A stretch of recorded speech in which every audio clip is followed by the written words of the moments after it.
Assalamualaikum warahmatullahi wabarakatuh. Subhanallah khair, kaifa halukum? Nah, gimana kabarnya anak-anak semua kelas 4? Semoga kita senantiasa dalam keadaan sehat walafiat ya. Amin ya rabbal alamin. Nah, oke, sebelum kita mulai, mari bersama-sama kita membaca basmalah. Bismillahirrahmanirrahim. Nah, anak-anak, minggu lalu kita sudah menulis materi tentang pengaruh gaya terhadap benda. Nah, coba dibuka dulu buku tulisnya. Nah, pada video kali ini kita akan membahas materi yang kamu tulis kemarin. Nah, pengaruh gaya terhadap benda. Gaya. Apa sih itu gaya? Ada yang sudah pernah mendengar apa itu gaya? Nah, gaya di sini bukan misalnya bergaya, bermodel. Gaya foto, misalnya lagi foto bergaya, bukan. Atau misalnya lagi berenang, ada gaya ketika berenang, bukan, ya. Lain lagi gaya di sini. Jadi gaya dalam IPA yang akan kita bahas kali ini yaitu kurang lebih tarikan atau dorongan. Itu singkatnya ya. Singkatnya gaya adalah tarikan atau dorongan. Lebih jelasnya, ketika kita menarik atau mendorong benda berarti kita memberikan gaya. Nah, itu ya. Itu tidak terlepas dalam kehidupan kita sehari-hari atau kegiatan kita sehari-hari, ya kan? Ketika kita melakukan aktivitas, kadang kita menarik, kadang kita mendorong. Nah, jadi aktivitas kita sehari-hari tidak terlepas daripada gaya. Nah, tapi di sini akan kita bahas dulu pengaruh gaya terhadap benda.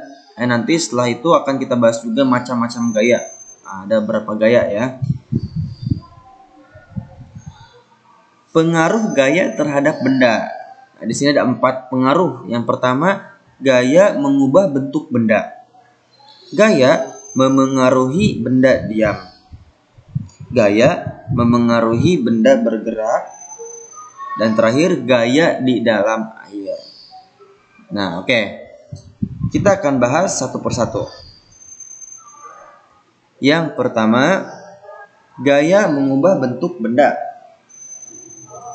Gaya yang dapat diubah bentuknya umumnya adalah benda padat. Contohnya apa sih yang dapat diubah bentuknya? Misal, kamu tahu tanah liat atau plastisin? Nah, itu adalah benda padat, cair atau gas. Benda padat, ya kan? Nah, ketika kamu beli tanah liat atau plastisin, biasanya bentuknya seperti apa? Kotak, ya kan? Bentuk kubus biasanya. Nah, setelah itu kamu berikan dorongan. Kamu dorong tuh si tanah liatnya atau plastisinnya. Kemudian kamu tarik. Nah, kira-kira bentuknya berubah nggak dari kotak atau dari kubus menjadi bentuk apa? Nah, berubah kan? Itu dia disebut dengan gaya mengubah bentuk benda. Nah, jadi umumnya adalah benda padat.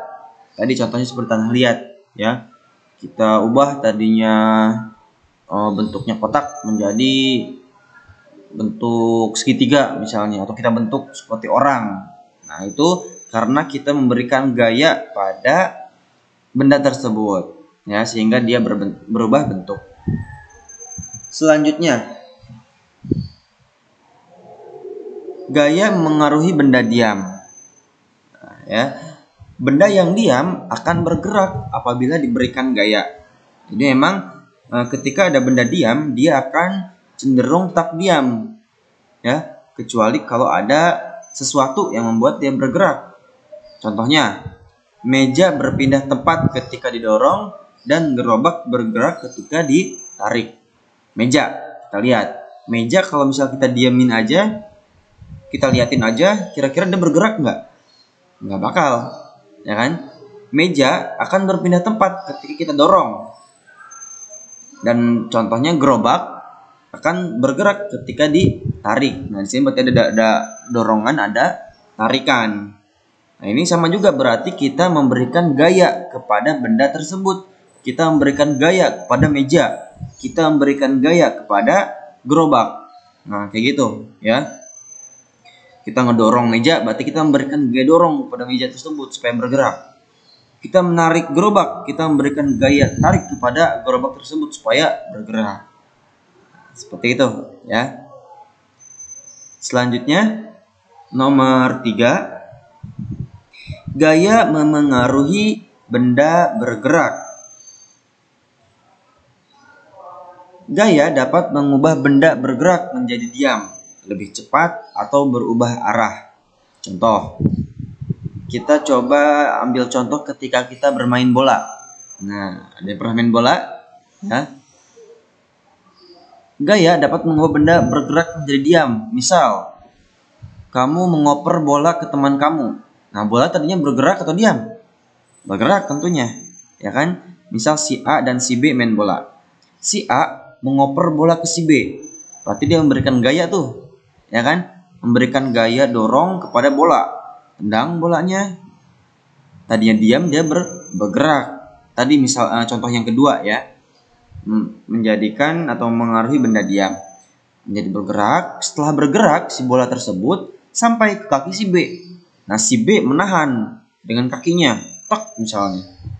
Nah, itu berarti memengaruhi benda bergerak. Tadinya dia bergerak menjadi diam. Sama berarti si B juga memberikan gaya terhadap bola tersebut. Terus lebih cepat. Contoh misalnya kamu mendorong atau menarik gerobak.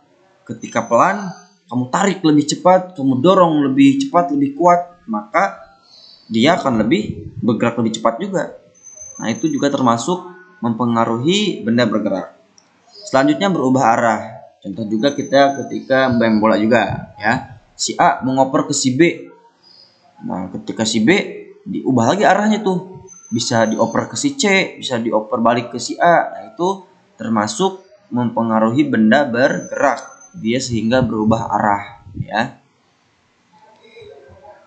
Kecepatan gerak benda dipengaruhi oleh sejumlah faktor. Antara lain yang pertama yaitu besar kecilnya gaya yang bekerja pada benda. Nah, misalnya semakin besar gaya yang digunakan untuk menarik ketapel, maka semakin jauh kerikil yang terlontar. Kamu tahu ketapel? Tahu karet juga, karet? Nah, jadi contoh ketika kita mau memakai ketapel, ya, semakin kita tarik ketapelnya semakin kuat, maka kira-kira kerikilnya itu semakin jauh atau semakin dekat? Tentu semakin jauh ya. Kalau kita bisa tarik ketapelnya atau kerikilnya itu cuma pelan aja, sedikit aja misalnya, sedikit ditariknya, kira-kira dia jauh atau dekat? Tentu dekat. Nah, jadi besar kecilnya gaya bekerja pada benda. Nah, jadi semakin besar kamu misalnya menarik ketapel, maka semakin jauh juga si ketapelnya. Kemudian semakin kamu keras menendang bola, maka si bola pun akan lebih jauh juga ya. Semakin kamu pelan misalnya menendang bola, ngoper ke teman misalnya, bola tek aja semakin pelan, maka si bola pun akan pelan jalannya, terlemparnya. Seperti itu ya. Yang kedua, besar kecilnya gaya gesekan. Nah, gaya gesekan itu merupakan gaya yang bekerja pada benda, tetapi arahnya berlawanan dengan arah gerak benda. Misalnya kita contohnya menggesekkan kedua telapak tangan. Nah, itu kan gaya gesek, ya kan? Coba kamu sekarang telapak tangan kamu temukan, ya. Telapak tangan kanan dan kiri. Si telapak tangan kanan ke atas, tangan kiri ke bawah. Kemudian tangan kanan ke bawah, tangan kiri ke atas. Nah, itu terjadi gesekan nggak? Terjadi gesekan. Tapi kalau misalnya dua-duanya ke atas dan dua-duanya ke bawah, itu tidak akan terjadi gesekan, ya kan? Tangan kanan ke atas, tangan kiri ke atas, tangan kiri ke bawah, tangan kanan ke bawah, itu nggak bakal terjadi gesekan. Ya, harus berlawanan arah. Itu contohnya ya. Dan contoh lain, sepeda di jalan beraspal lebih mudah bergerak dibandingkan di jalan berbatu. Tentu ya. Karena ketika misalnya bersepeda di jalan berbatu, itu gaya geseknya lebih besar. sehingga jalannya pun lebih lambat, lebih susah. Tapi ketika misalnya si ban sepedanya itu di aspal, ya geseknya lebih kecil. Nah, sehingga kita bersepeda pun lebih lancar, lebih mudah. Selanjutnya yang keempat, gaya dalam air. Ya, ada 3 keadaan. Yang pertama, benda mengapung. Jika gaya berat benda lebih kecil dari gaya angkat air. Nah, jadi misalnya styrofoam atau gabus, ya ketika dia di atas air, dia akan mengapung karena dia lebih kecil berat bendanya itu daripada gaya angkat air. Kemudian keadaan yang kedua, benda melayang. Nah, jika gaya berat benda sama dengan gaya angkat air, jadi benda tersebut ketika dimasukkan ke dalam air, dia berada di tengah-tengah, ya, tidak tenggelam, tidak juga mengapung di tengah-tengah air. Kenapa? Karena dia sama berat bendanya itu dengan gaya angkat air. Yang ketiga, benda tenggelam. Jika gaya berat benda lebih besar dari gaya angkat air, jadi berat sebenarnya. Misalnya kamu masukkan besi ya ke dalam benda, dia otomatis akan tenggelam karena dia memiliki gaya berat benda lebih besar. Seperti itu ya. Nah, baik, kita cukupkan materi kita pada pagi hari ini pembahasannya. Bila ada yang kurang jelas, silakan tanyakan Japri ke Ustadz. Nakhtatim bilhamdalillah, alhamdulillahirabbil alamin. Jangan lupa diisi absennya ya di kolom komentar di bawah. Syukran, assalamualaikum warahmatullahi wabarakatuh.